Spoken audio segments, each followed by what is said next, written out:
আজকাল প্রায় সময় দেখা যায় রমজান মাস আসতে পারে পুরুষরা তো মসজিদে তারাবির নামাজ জামাতে করার জন্য বিভিন্ন মহিলা এই বাড়ি থেকে সেই বাড়ি থেকে ওই বাড়ি থেকে মসজিদে তারাবির নামাজ জামাতে করতে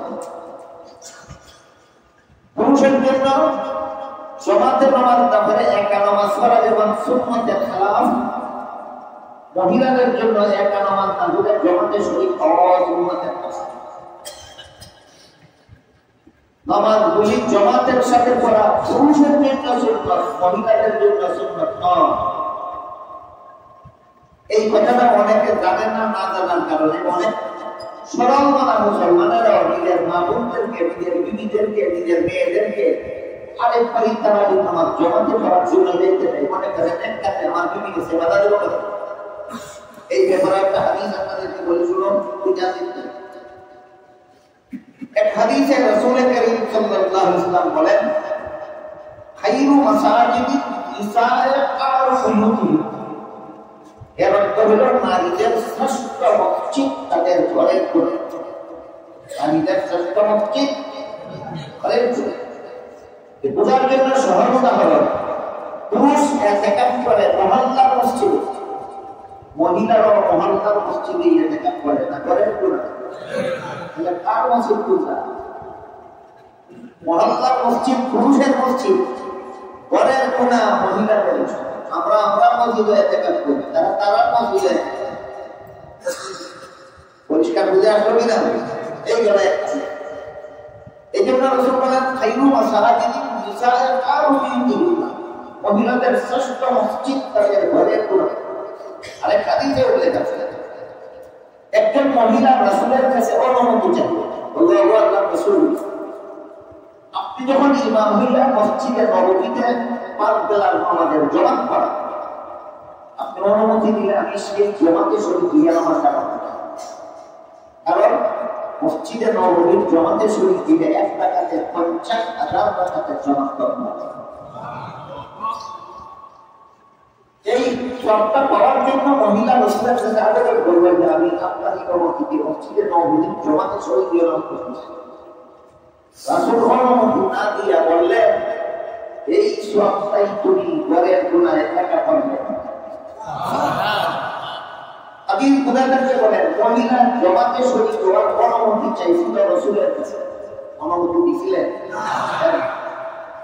অনুমতি না দিয়া কি বলছেন, তুমি এই খুশিটা করো না, পুরো জমাতে বলে কি সব তুমি একা হয়ে সেই সব কি বলছেন?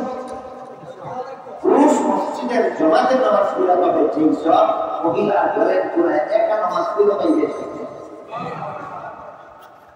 আজকাল যে সমস্ত মহিলারা বেশি করার জন্য, তারাবির নামাজ জামাতে পড়ার জন্য এক বাড়ি থেকে বেরিয়ে আরেক বাড়িতে যায়, এরা যেমন রাসূল থেকে কিছু বেশি করতো না। তুমি অত বড় ভর্তি তিনজনের ভর্তি কেন? রাসূলের অনুমতি করা। রাসূল বলেন, তুমি একটা ঘরে ফিরে ওই সব কইরা পুরুষরা মসজিদে জামাতে পড়ে গেছে। এটার মধ্যে একটা দর্শন, এই হাদিসের একটা দর্শন আছে। রাসূল যা বলছেন, পুরুষ মসজিদের জামাতে নামাজ পড়লে ঠিক, মহিলা ঘরের কোনায় একা নামাজ পড়লে ঠিক। এই হাদিস শুধু যুক্তি নয়, একটা দর্শনের ভিত্তিতে রাসূল বলেছেন। এই দর্শনটা হলো ইসলামের বিধানে কেউ যদি কোনো নেক আমলের সুযোগ করে ব্যবস্থা করে অন্যজন, তবে অন্যজনের নেক আমলটা কইরা যে সুযোগ করে দিল সে না করে অসৎ।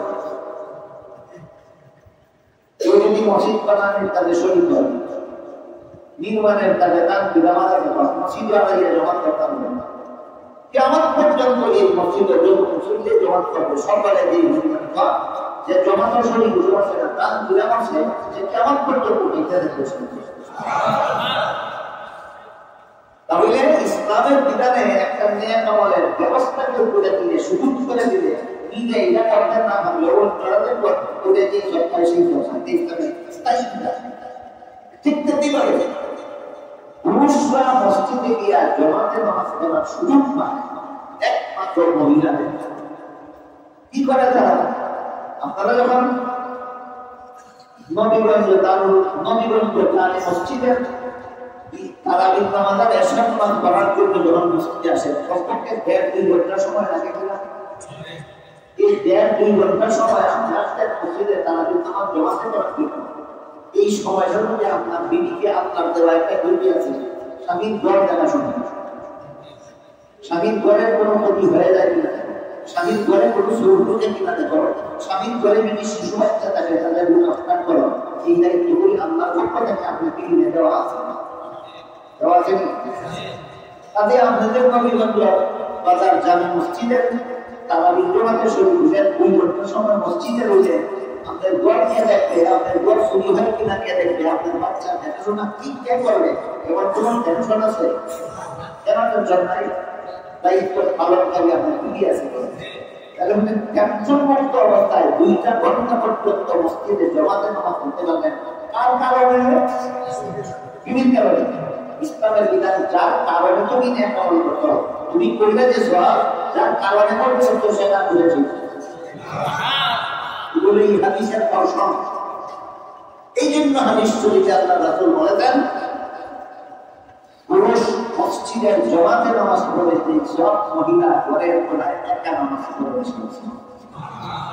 লামাবাদীরা এই হাদিস মানে লামাবাদীরা কয় নারী পুরুষের নামাজে প্রবেশ করবে, পুরুষদেরও মসজিদে গিয়ে জমাতে করতে হবে, মহিলাদেরও মসজিদে গিয়ে জমাতে। হাদিসের পক্ষে বলল না বিরুদ্ধে বলল? হাদিসের বিরুদ্ধে এইরকম ব্যক্তবাদী করে আহলে হাদিস নাম ধারণ করা অর্থাৎ ছাড়া আছে। এই কারণে রমজানের রোজা এবং তারাবি এবং তারাবির জমান সম্পর্কে বর্তমানে এরা যে ঘটনাগুলি ঘটেছে এই ব্যাপারে আপনাদেরকে সতর্ক করার উদ্দেশ্যে কয়েকটা জরুরি কথা বলে দিলাম। 1 নম্বর জরুরি কথা হলো দিনের বেলায় না খাইয়া রোজা রাখতে গুনাহ, খাওয়া দাওয়া না বিদায় রোজা রাখলে গুনাহ, রোজা না রাখার গুনাহ থেকে বাঁচা যায়। আর রোজার শিক্ষাটা গ্রহণ করলে আমি যদি হালাল খানা না খেয়ে থাকতে পারি তাহলে হারাম কাজ না খেয়ে থাকতে পারবো না। এইভাবে রোজা রাখছে, এই রোজার দ্বারা জীবনের সব কিছু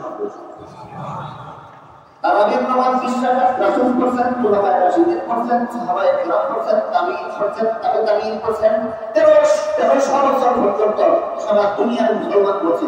এই সুন্নাত ব্যক্তবাদী করে মিটাইয়া দেওয়া যাবে। 3 নম্বর কথা হলো সকল জমাতে নামাজ পড়ার মতো যত নামাজ আছে সবগুলি নামাজের জমাতের সাথে পড়া পুরুষের জন্য সুন্নাত, সবগুলি নামাজ একা একা ঘরের কোনায় পড়া মহিলাদের জন্য সুন্নাত। আমরা আমাদের সুন্নাত পালন করবো, মহিলাদের সুন্নাত কত নামাজ পড়তে দেবো। আল্লাহ আপনাদের আমাদের সবাইকে তৌফিক দান।